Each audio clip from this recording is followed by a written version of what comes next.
Hey, can you hear me? Yes. Good afternoon, Dr. Davis. Yeah. Can you turn the volume up at all? Yeah. Let me see if I can do that. Can you turn it up from your end? Because I don't know whether I really have that capability or not. Okay, hold on. Hold on a second. Understand why? Okay. Oh, that's it. Okay. I was on the wrong mic. Still on my headset. Okay. Yeah, so thank you for joining me this afternoon. Is it okay if I call you Lynn? Yes. Okay, cool. Appreciate that. Let me show you what we're going to go through. I'll start sharing my screen. Okay. And while I'm bringing that up, can you tell me a little bit about your specialty practice? Like, yeah, what kind of lenses are you fitting? I'm primarily using Zen lens. I've just been trying to concentrate on that one just because, it's a learning curve and I don't want to be learning more than one at once. So I've been mostly using Zen. I know a little bit about Zens. I was part of the team that brought it to market. Charlie Creighton and I brought it to market, I don't know, 7 years ago. Okay. I'm the guy that came up with the name. I'm the guy that coined microvault. Oh, nice. I'm the creative one. He's the analytical one. Anyway, you can see my screen? So far, I just see my own face. I'm sharing my screen, so maybe it's a different window. I don't. Why don't you minimize that and see what's else? Okay, let me get my manager. He's a whiz at this stuff. Hold on. Well, okay, so hold on before you go. Yeah. Go up to your upper right. You see the thing view? Upper right. Well, all I have is, it says join with video, which I did. It says video preview.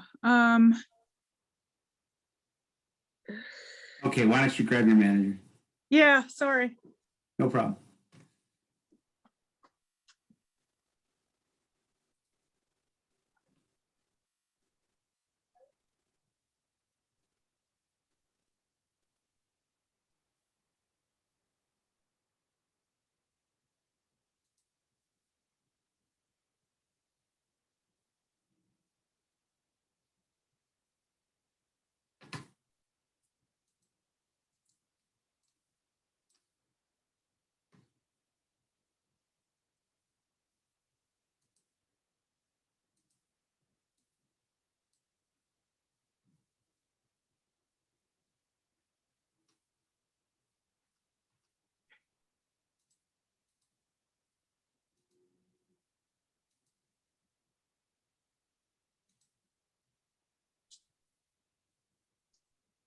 On the iPad?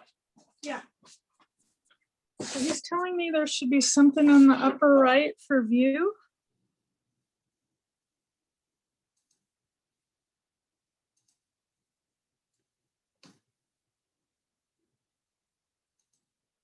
Because I already hit that button once. So the screen I see is in gallery view, and I can see you guys and I can see me. But if you go to speaker view, that's going to jump back and forth between you speaking. And I've shared my screen, so that might be another window. Yeah, I can see the screen behind like what's popped up right now. Right now it's asking if we want to join with or without video, and it's kind of frozen. So would you mind if I backed out of this meeting and then came back in? Nope. Okay, just give me a moment. Yep.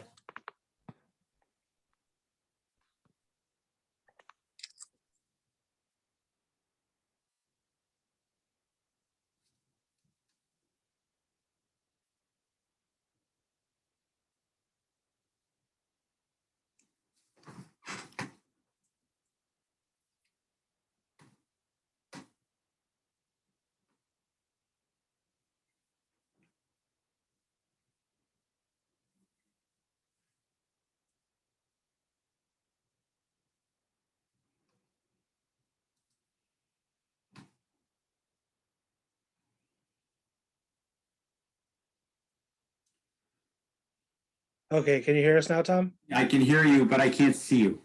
That's fine. So I can see your screen. I think the issue is when she tries to do video. Let's see if it does it. Let's see. Did it work now? Can you see us? Yes, I can.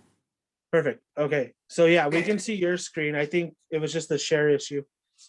Okay, Awesome. cool. Thank you. Thank you. Thanks, Ray. You're welcome.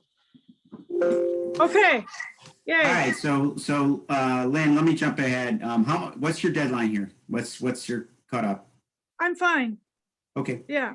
okay. So this is a loose agenda, Uh-huh. and it's just the two of us, so it can be very loose. But usually, what I do is go through specialty lenses of choice and challenges. You told me about ZenLens. Then I'll talk to you a little bit about what makes profilometry, the technology that the ESP uses, tick. Then I'll start to jump into the ESP itself and talk about some of the things that set that apart. Then we're going to go into the software, and I'm going to walk you through the various steps to get to the end point, the fit. Then we'll wind it up. Okay. And if anytime you got any questions or you want to go down a different road, let me know. Okay. So before I get going, you mentioned ZenLens. So approximately how many, like on average, how many scleros do you fit a week? Well, it's not that much. It seems to go in stages. So I wouldn't put it at more than 3 a month. 3 months. Okay. All right. Okay. That's not a problem. I'm just going to have to adjust the ROI a little bit, but that's okay. How long have you been doing specialty lenses? I've probably been dabbling for about 5 years and gotten more serious in the past couple of years. Okay. Okay. Has word gotten out in Albuquerque that Dr. Davis knows what she's doing with specialty lenses? I'm trying. Okay. Well, you know what? I've seen it happen a bunch of times, and when folks start working with their ESP, patients come in, they see the technology, and then they go back and say, "Hey, she's doing some pretty cool stuff." Anyway, so I'm going to tell you something you already know. So sclerals, one of the, if not one of the fastest growing contact lens segments out there, especially contact lens segments. I think probably Ortho-K is going to overtake that in the not too distant future. But anyway, that's pretty high up there. Scleral lenses can do a lot of amazing things for a lot of patients, so they should not be not thought about. The more important thing is the more we learn about the sclera, the more complexity is revealed. And if you go back, I don't know, 8-10 years, I think the majority of your colleagues thought that the average sclera was spherical. And then we get into toricity. And then a couple of years ago, we get into quads. And now we talk about freeform or fully custom. And these different scleras can be simple. They can be really complex. And the more complex they are, I'm sure the more complicated the fitting is in the old traditional way. Right? Yep. Okay. Yep. So profilometry is here to the rescue. Profilometry slash sclerotopography. I think this is going to be the future, especially lenses. I think we're going to work our way. We're getting there. Work our way to empirical fitting, because A, it's faster. B, it puts less demand on the diagnostic sets and the trial lenses. The FDA doesn't love diagnostic lenses, as you know. They require a lot of care. That's what I mean by that. And I would not be surprised if someday they go, nah.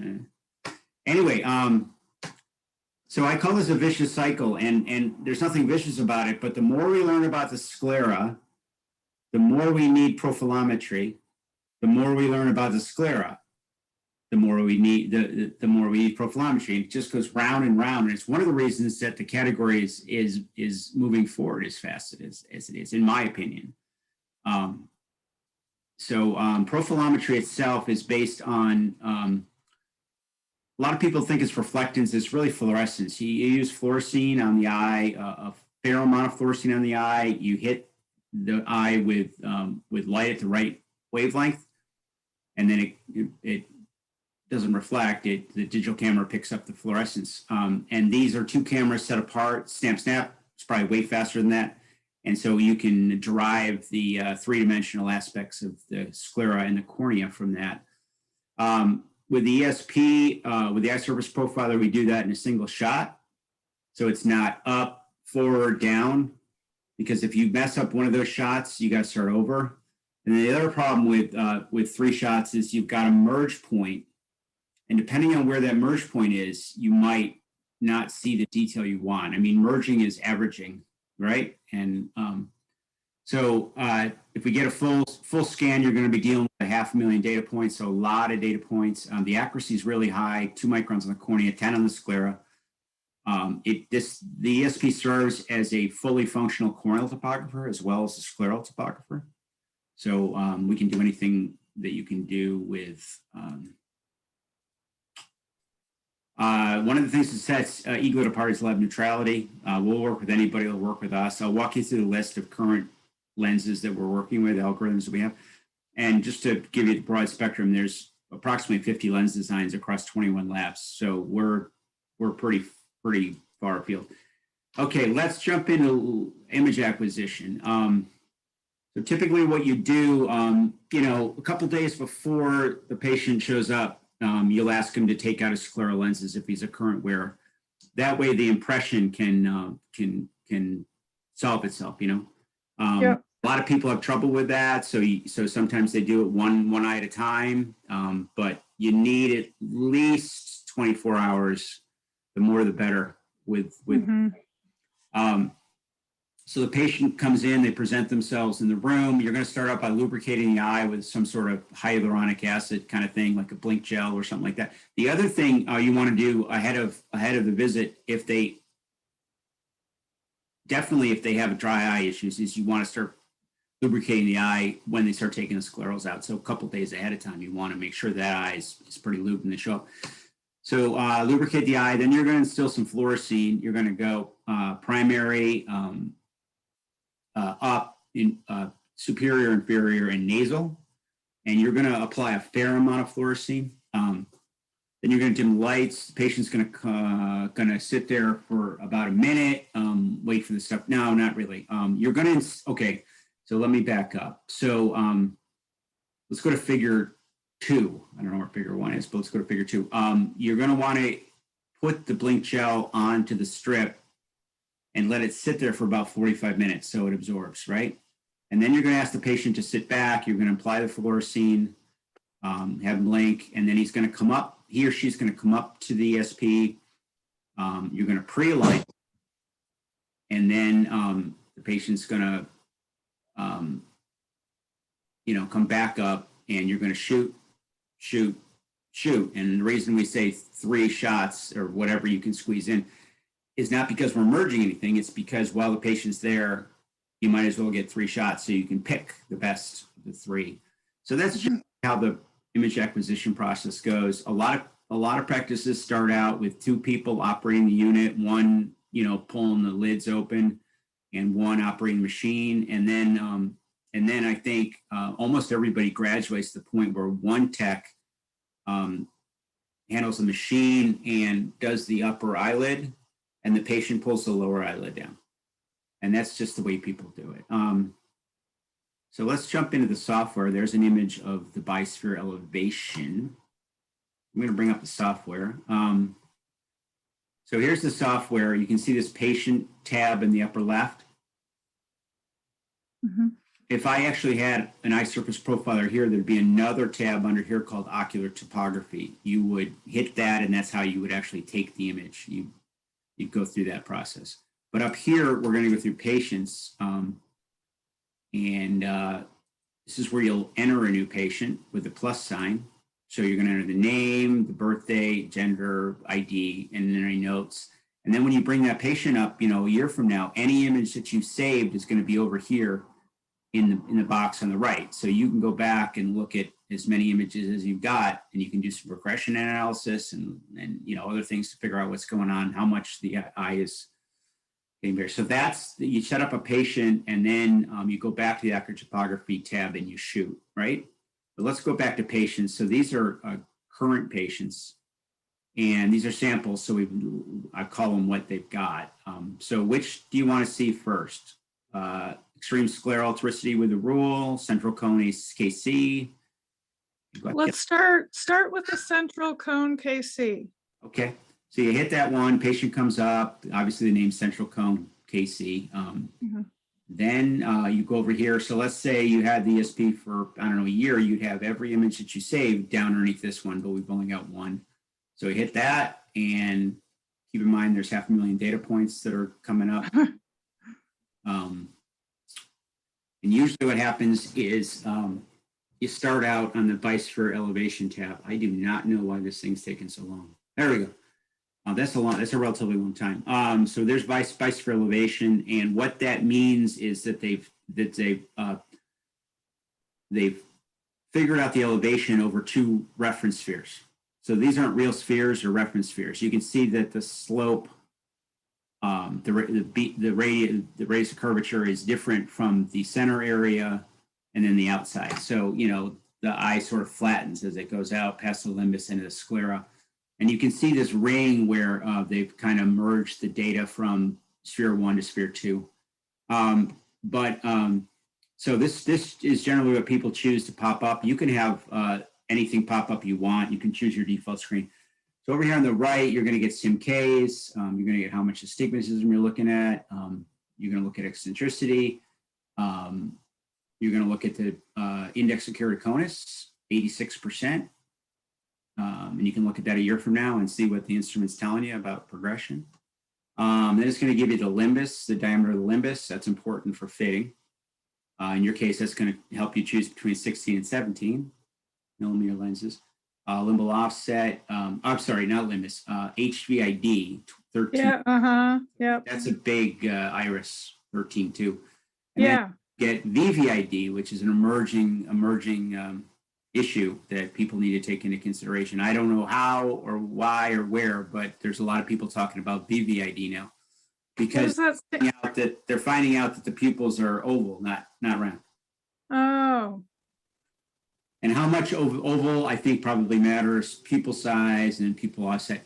So let me walk you through the different images you can look at. So here's the source. This is where you're going to detect whether it was in focus or not and whether the lids were open enough. Because if the lids were not open enough, you'd see them right here. You'd see them down here.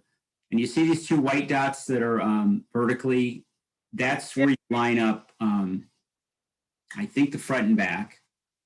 And this one over here, and then maybe that's side to side. These two little white dots on the line, on that red line, represent the opposite of side to side, front and back.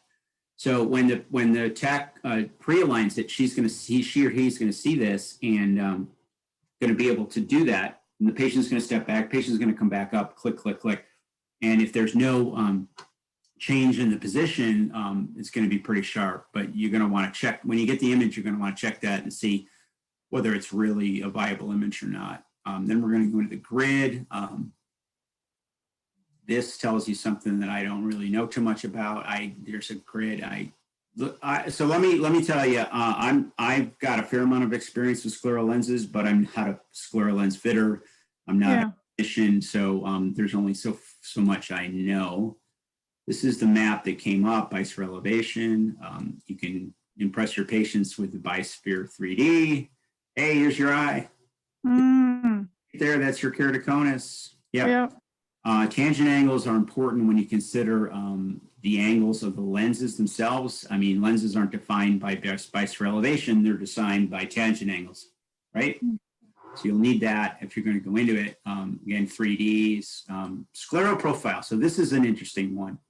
So I'm going to back out of the software. You can see the scleral profile on this eye, but I'm going to show you what's going on here.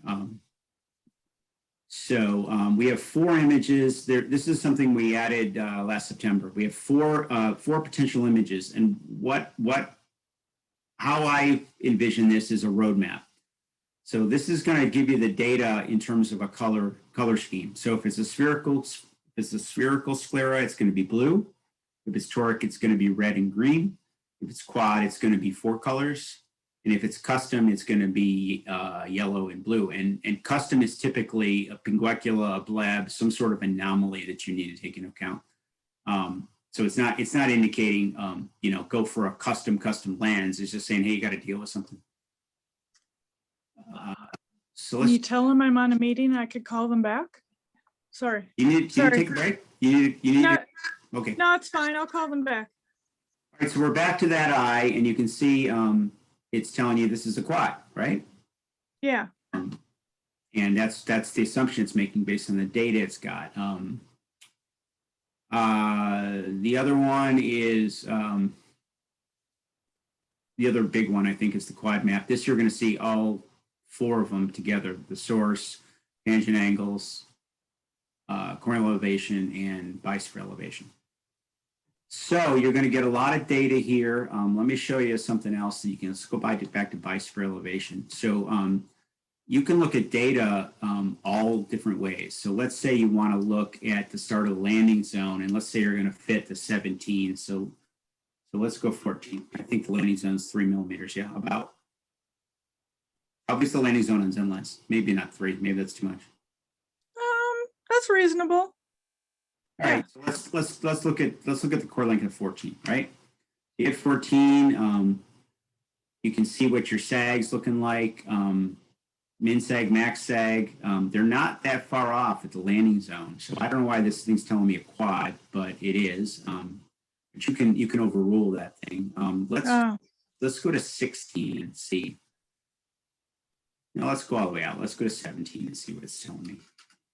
You just key in the diameter you want, and up comes the data. I'm sorry, what does chord length actually refer to? That's the diameter of the data that you're getting. Oh, It okay. talks about what the diameter is. I don't know why they call it chord length. It ought to be diameter. Yeah. So these don't look terribly quad either. But let's go into the other thing. The other thing you can do is you can mouse around and you get data at any point you mouse on. So this one's saying it's depressed by 241 microns. It's telling you X and Y, how far from the center or the angle. This is going to come into play when you're dealing with pinguecula, okay? Here, where it's probably high, up 68 millimeters over the reference sphere. Let's go over here where it's depressed, 205. So maybe the quad is looking at this and this area. I don't know. But anyway, so you can go anywhere you want. You can look at all sorts of stuff. There's all this stuff over here. So if you don't have any questions here, let me jump over to First Lens Fit. This is where it makes a recommendation as to the lens that you've selected. So we've got bisphere elevations, the image we got. Fit axis, I don't know exactly what that means, but let's try to ignore it for now. So let's go to B&L. And let's go to Zen lens. Let's go to 17. And then you hit calculate. And what this is going to do is it's going to send all the data up into the cloud. And the reason this stuff sits in the algorithm sit in the cloud is that way we have access to them and can make some moderate adjustments, some improvements, some tweaks, or we could add something else without forcing a full-blown software upgrade down on all our users. So it's all up there in the cloud. It's available to us, and we can manage it that way. So what this is telling you is this is a steep 9, and you can see all that blue. So it is depressed. And you can look at this stuff. You can think about it. Base curve 7.1, sag is 5150. And if you were to do an overrefraction with, I don't know, corneal GP or a sclera or anything like that, you can key in the overrefraction data And you're going to see where that's going to come up later. So this is going to tell you what the over-refraction is and then orders and stuff like that. So let's say you're good with this and you like the values. The next step is to jump to Direct Connect. When we hit Direct Connect, what's going on is we're sending the data to all the individual labs. So in this case, we're sending the data to B&L, Alden. And you're going to see their order sheet pop up. Now, each lab has a different approach to their end of Direct Connect. B&L has a fairly straightforward order sheet. Blanchard has a software fitting tool. Boston Site has a very advanced tool. iPrint with a ScanFit Pro, I'll talk to you about that in a little bit, has a super advanced tool, and then everything in between. So the B&L order sheet is web-based, so you don't have to download any software. So what's going to happen here is if I had keyed in my practice name as a default in my unit, it would have populated this information, right? Mm-hmm. Down here, it's populated the information that we did come up with. ZenLens 17, 71, 5150, APS 2, and then it comes up with the rotation. You can pick your material, select prolate or oblate. This is where the lens power will be populated if we had done an over-refraction. So pretty much everything you need for the order is here. Hydropeg, microvault, flux control. I'll walk you through microvault here in a little bit. So I'll show you. So microvault's going to want the diameter of the pinguecula, the height, the axis, and the decentration. So I'll walk you through that with one of these images. And if you've got any instructions for somebody on the consultation team at B&L, hey, I'm worried about APS2. Why don't you take a hard look and let me know what you think, stuff like that. And then you hit submit and the order's off. And So I do have a question. So let's say I do this testing and it gives me a suggested SAG or whatever. Am I going to take the closest Zen lens I have and put on their eye and do an over refraction? Yeah, I don't think the SAG really matters when you do an over refraction. I think that's just optics in the lens and how it affects the neutrality, the neutralization in the tear layer. This is not my expertise, but Okay. you can get away with a corneal GP. You can get away with a Zen lens. I would do that. I would take the closest diagnostic lens I had and shoot an over refraction on top of that. I thought you were going to ask the question a little differently, and that. Should I put the best diagnostic lens on and then take a look at that? Yeah. That's where people start to just get more comfortable with what the ESP is doing. But, within a couple months, they're skipping that step and just going straight to the first lens fit. Okay. And so that's that. That's B&L. Let's go back to the software. Let's go back to patient, and I'll show you a Zen lens. I'll show you a pinguecula. Yep. Okay.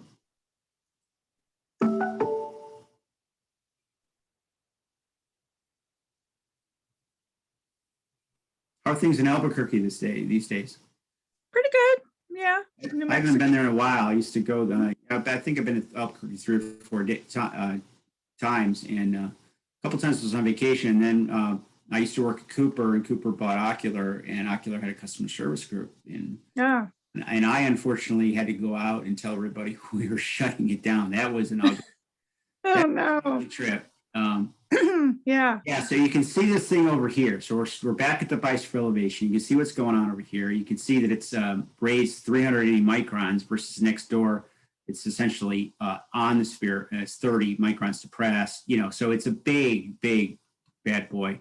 And I think if we bring up the 3D, you're going to be able to see it.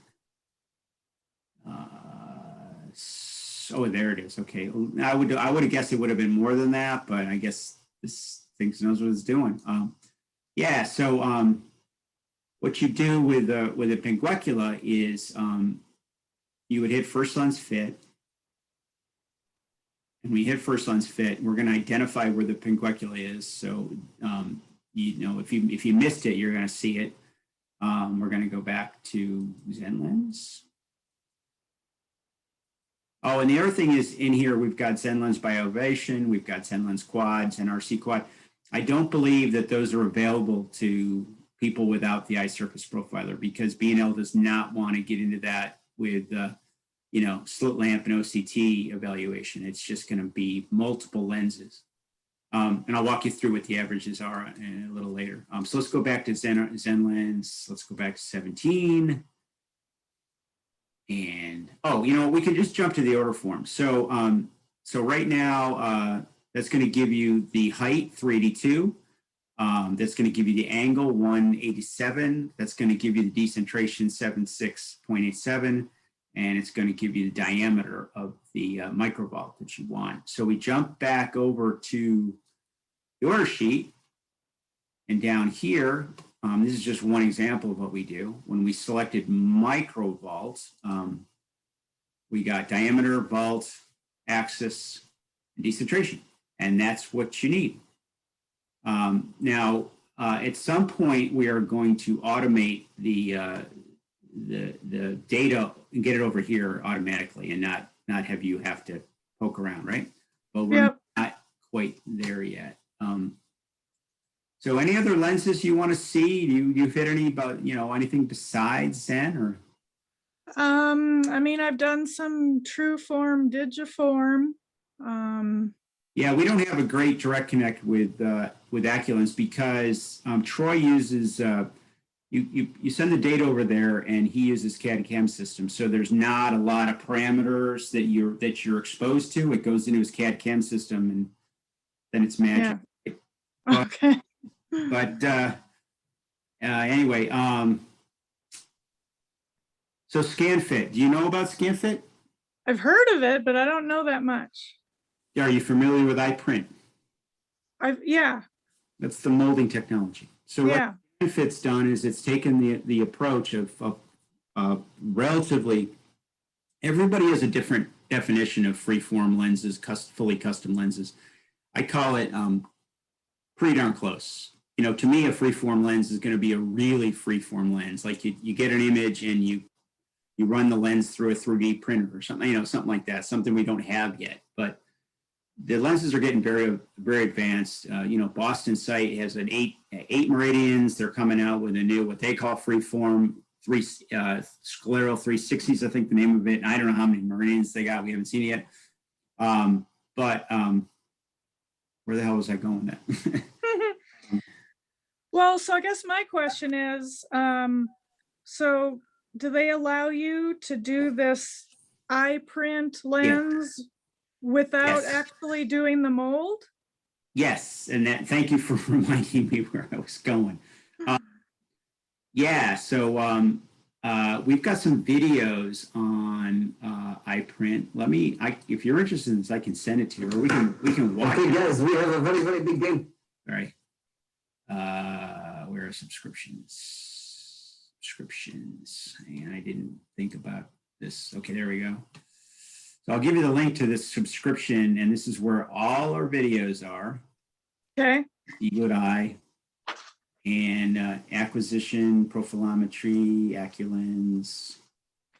What the heck's everything else? Oh, videos. ScanFit. He is president of iPrint Prosthetics. 15 minutes. I'm not She's going to. also a key opinion leader in Edgy, and she will. Let's jump ahead. So let's get started. More than 20 Let's quiet for lens design. Let's get Christine. You really have something that allows you to make that reduction. So what the eye surface profiler does, it gives kind of a large decision. So just enough, and it will process starts with to ordering your eye, but with your ScanFit Pro lens. It's my pleasure to hand over now to Dr. Sind. Well, Arnie, thank you for having me on today and to discuss the partnership really between the excellent technology of the Eaglet Eye Profiler and the technology that we've built through iPrint Prosthetics. I started on the iPrint journey about 15 years ago. I started fitting scleral lenses about 25 years ago. And I realized pretty quickly that there's a lot of downfalls to trial and error fitting, including incredible amount of chair time, my inability to change the lens in exact Let's fast forward. off of the actually and so I started with impression-based technology, and that gives us about 26 millimeters of eye coverage. And we designed the eye print products around that elevation specific designs that we were getting from the actual eye. And it's been fun to work with the Eaglet Eye and to watch this technology grow, where we really are getting the same data off of the profiler as we are with the actual impressions. And we validated this data to show that it is quite accurate. So when we take a scan on the eye, we're getting the actual eye, and that is what we are importing into the ScanFit Pro software. From there, the doctor can actually design the lens himself, looking at key points such as the limbus. What is the shape of the limbus? Yeah, Krista's software is super advanced. I mentioned that earlier. Do you get the idea behind ScanFit? Yeah. Mold, Yeah. You're going to take the data from the eye surface profile. What she often tells me is that probably ScanFit is going to do what iPrint would have done 80–90% of the time. Now, you saw that iPrint was 26 millimeters. So when it's a very, very complicated eye, you're going to need that extra diameter to accommodate what's going on with that thing. But the vast majority of your fits, your complicated fits, can be in ScanFit. So what a lot of people are doing is they're choosing basic's not the right word, but a fairly non-custom scleral, like a Zen lens, or an AccuLens, or a Valley, and doing that for what, probably 60% of their patients can be well fit in a lens like that. And then when somebody stumbles along with a really, really complicated eye, that's when you need to jump into a ScanFit. AccuLens can handle that, Boston Sight, folks like that. So, 2 or 3 lens approach, design approach is kind of where a lot of people are going. So I'll talk to you a little bit about lab neutrality. Let's jump into lab neutrality. So this is our current algorithm list. I'm going to pull it up. I'm going to make it a little bigger. Can you see that okay? Yeah. This is the US only list, so it's a lot bigger worldwide. Yeah. AccuLens, ABT, B&L, Blanchard, Boston Sight Cooper, iPrint Pro, ScanFit Pro, Metro, Paragon. We're coming out with an algorithm for CRT. And that's going to be our first foray into Ortho-K. B&L's working on an Ortho-K lens. Art has an Ortho-K lens. We're going to get going. I mean, we spent the last 4 years focused on sclerals, but it's time we moved into Ortho-K. Metro, Paragon, Synergize, Trueform, Valley, and Excel. And that's just where it was, 2 months ago. It might be even bigger than that now. So that's the reality of lens neutrality. And instead of, selling you the razor and then selling you the blades, we sell you the razor and the razor only, right? And you can pick your lab. What Visionary's doing is they're kind of discounting the unit itself a little bit and making it up on your consumer demand. How many consumer surplus, how many sclerals you use is something we can't measure, and we don't really want to measure it. They want to measure it so they can bring back some profit. And that's why the lenses are limited on their side of the camp. You're open latitude because they want to sell you their lenses. Hence, it's a strategy. So we have, I mentioned we have over 20 lab partners worldwide and growing. Most, if not all, have at least an ESP consultant expert trained in-house. Many of them have software. So when you send them, like if you send Andy or Micah, Micah. I used to work with her for like 5 years and I can never remember that name. Micah. If you send the order form over to B&L, what goes with it is the MSR file, the 500,000 data points. And so they can bring that up on their screen. You can have it on your screen. You guys can be talking about the same thing. almost every lab has a consultant expert in-house. Probably 80% of the labs have software sitting on a computer in the consultation room somewhere. And then I think 2 or 3 guys have an ESP in-house. So they do some patient fitting and they're okay, and then they get into, helping us put the algorithms together for their lens, they can do their own analysis. Okay. So we have a couple ways to talk to current users. We have the Eaglet's Nest. That is our user group. And if you're on Facebook, I'd be happy to give you a hall pass. I couldn't find you up before the demo, and I couldn't find you. But in here, you're going to see 152 members. All these guys worldwide have an ESP, so you got to have an ESP to be permanently invited. You can see there's a lot of conversation going on, a lot of imagery. Bradley Richland's active. So it's like any other Facebook group. There's probably 20% of them are active, 80% of them are just watching. Mm-hmm. Very valuable. And what these guys will definitely do is they will answer questions, right? So if you've got Mm-hmm. I'm messing around with the Zen Lens by Toric, what do you think? You're going to hear. Joe DiGiorgio is very active. Barry Leonard's very active. Tom Arnold's very active.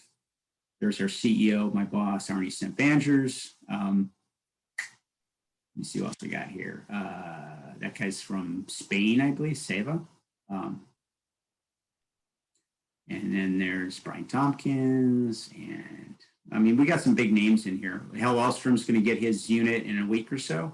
So we got some big names in here. So I'm going to have to befriend you on Facebook to get you in here, and then I'll invite you in. I'll introduce you. And I like to start with, I know Dr. Davis has a question about XYZ to get the conversation going. So think about what your question might be for the, and I'll jot that down before we leave. Okay. And I'd be happy to connect you with anybody that you want directly. Down in New Mexico, obviously I know there's nobody in Albuquerque. We've got, I think, a couple in Phoenix. It doesn't have to be next door if you're going to talk to them on the phone. Right. Phoenix, Scottsdale, 3 in the LA area, 2 in Sacramento, 2 in Denver. Anyway, happy to connect with anybody you want. So there isn't one in New Mexico. There is not. So the whole state was yours. Okay. So I'll tell you a story. One of the times I was out there, I went mountain biking on Sandia Peak. Mm-hmm. Is that tram still there coming out of town and going up to the Sandia Peak? Oh yeah. That's cool. That's super cool. I'm a skier, so I like that one. Yeah. So back to the demo. So return on investment. And again, this depends on the volume that you're turning. I didn't use lenses, I used hours per week. So they dedicate about 6 hours, in this example, 6 hours a week for scleral fitting. Okay. And what can you get out of that if you assume 3.5 visits to get to the endpoint, which a lot of the users have confirmed? Everybody says 3, 3.25, a little more. I just plugged it at 3.5.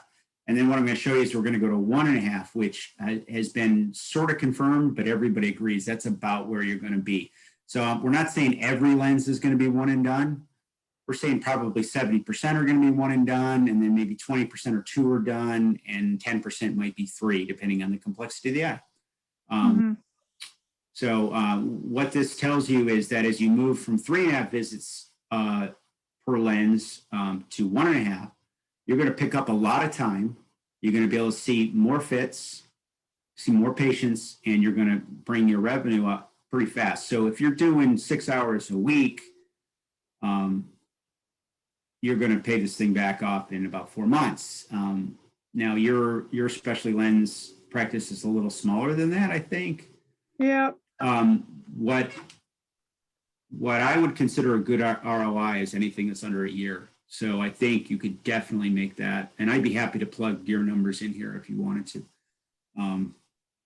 So let me know about that. Okay, so we have, let me show you the academy. Let me show you the academy. We just launched this academy where you train, where people can find stuff that are interested, and then when you get, when you purchase it, your training is all going to be in there. Okay. So, make sure I can log in. Okay. So you're going to go to the academy. You're going to go to access courses. You're going to go to ESP installation and training. And then it's going to take you through what's going on. So, you know, how to unbox it, how to set it up, how to install it, how to take measurements, how to fit. So each of these topics has documents, videos, PowerPoint presentations. So let's jump into measurement. Let's measure video. And this is because of COVID, we had to figure out how it had to do because these guys couldn't fly over from Europe How anymore. to take the best measurement with your eye surface. It is recommended to start. With So your that gives you an eyes example of most what's going on. And the beauty of this Start remote, pushing it forward. the beauty of this remote thing is we share it with you before your ESP even shows up, so you can poke around and get used to what's going on at your own leisure. And then when the thing shows up, you're in better shape rather than the unit showing up and a week later we show up, we install it, we got what, 2.5 hours to train your team. There's no way in the world you can do that fast. And questions, right, as we walk out. So I think this is a really good program. That was this thing came out about a month ago. So we're really, I'm impressed. Oh, good. So the next steps, I'm going to invite you to the Eaglets Nest. Do you want me to connect you with any current users, or do you want to see how the Nest is working for you? Let me try the Nest first. Okay. I used to say Eaglet will be at these major shows, but I had to kill that one. We are going to the International Congress of Scleral Contacts, ICSC. That's Tom Arnold and Melissa Barnett's meeting down in Florida. That's a really good meeting. If you're looking Do you know when the next one is? It's at the end of July. I can send you the link to that one. All right, write some notes down. Do you want me to do the ROI with assuming 3 fits a month? Or do you want to up that thinking that you're going to see more patients once you get this thing? Well, I mean, once I got the hang of it, I could, try to get the word out that I'm doing it. But yeah, just do it for 3 a month just so I can see it. Okay. ROI, ICSC, Eaglets Nest. We'll do a little bit of that before we let you go. We came out with the easy payment plan also because of COVID, because last year we realized that a lot of practices were not doing great. And so what the easy payment plan does basically is it allows you to spread half the payments out over 6 months at no interest. So we'd like 50% down and then 50% spread over 6 months at no interest. And that way your cash flow for you, we get half the money down. We can pay for we have cost of goods sold. We got to cover. Still a small company. Cash is king. The other thing I can do is send you a quote. Okay. You want that'll show you what's going on. Do you want a quote? Do you want me to include the easy payment plan? Yes. Okay. And have you ever been to the Global Specialty Lens Symposium? No. Okay. All right. It's another good meeting. They had a remote this year, and it's the end of January. But I'll tell you what, if you decide to go to ICSC, I will apply the GSLS discount to your unit. Okay. Reasonable? Yeah. Because it's going to make it easier for everybody if you show up, and I might as well give you $1,500 off because you're going to be up and running that much faster. I'll do that. Yeah. Okay. So let's help me find you over here. Lynn, is it Lynn Davis on Facebook? Yeah. Yes. And I looked at Albuquerque. You might have to check Rio Rancho. Okay.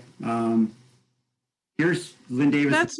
That's me. UC studied at UC. I saw that one. I'm like going, she's not at UC Berkeley. She's done. Yeah, I don't know why it appears that way. Oh, I just sent a friend request. Okay, Get that back. I will invite you to the Eaglet's Nest, and then you click OK.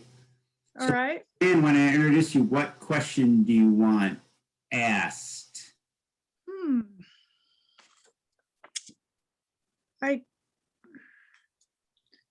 How about a question about like how do they advertise with their fellow optometrists in the area that they have this new technology and that they're doing specialty fitting? Yeah, they'll be happy to answer that. So that's really marketing the practice and getting the word out about the practice. There is a group, what happens is keratoconus group and 24,000 members. You get somebody in here to say, hey, I visited Dr. Davis. If anybody's in the Albuquerque area, she knows what she's doing. She's got a really cool advanced machine that speeds things up. Anyway, so there's lots of different ways you can get the word out. Folks with KC talk to each other. Yeah. And they're always looking for who's doing the best stuff. So, and that's not the only one on Facebook. There are others. All right. So I'm going to get your quote. Once you accept my friend request, I'm going to invite you to the Eagle's Nest. I'm going to ask about marketing, the practice. Marketing. I think I just accepted it. Okay. All right. Let's find out. We'll see how fast Facebook is. Yeah. Where do I want to go here? Oh, down here to members. Member requests. Okay. Pending requests. I know where to do it. I haven't invited you yet. So I'm going to hit invite. You're going to get a message. You're going to click yep. And we'll be up and running. LNN, not BB. Oh, not Lynette. I don't know why she's not in there. We'll invite her too. You've ever met Lynette? No. She used to be at B&L. She is an impressive woman. She knows her stuff. She's over at Mass Eye now, but so that thing should have shown up probably in your chats. Okay, accepted my request. So I'm not going to bore you with you watching me try to type, but I will. Yeah. I will introduce you. Okay. Okay. Any questions before we part ways? So where do people usually put this? Does it go on a chair and stand? Most people put it on a table, a stand, up and down. I can give you the footprint. The stands need to be about 30 inches long, and about that's gonna allow you to put a monitor and a keyboard or a laptop on the stand as well, because you're going to need a computer attached to this thing to do it. And then about 18 inches deep, so that'll give enough room so that the eaglet can sit there safely. Okay. The room, any room where you can get it dim. So you don't want any light behind the patient, because that will throw the image off. It doesn't have to be dark. It doesn't have to be pitch black, but it has to be fairly dim. Okay. And that all that information is in the academy. So they'll talk about, room recommendations and things like that. Okay. All right. Okay. So listen, the turnaround time, our contract manufacturer in Holland is also manufacturing PPE devices for the country. So on and off, we kind of get left behind. So right now it's not great. Right now we're pushing 6 weeks, but I expect that will turn around once these guys get their arms around the latest COVID spike over there. All of Europe is spiking up. Yeah, so it's typically about 4 to 6 weeks. I mean, you've spent 5 years without one. I think you can live. Yeah, I 6 can wait 6 weeks. What else do I want to tell you? I think that's it. Let's go to wind up and make sure they got everything. Okay. Send a quote. Oh, thanks for joining us. All right. Well, yeah, I'll send all that stuff. I'll take care of all that stuff. And then you let me know if you got any questions. Any clinical deep dive, I can hook you up with the professional affairs guy over in the Netherlands. If you can do it in the morning, because you got 8-hour time difference between Mountain and Central European. Yeah. Yeah. And enjoy Albuquerque. It's a good town.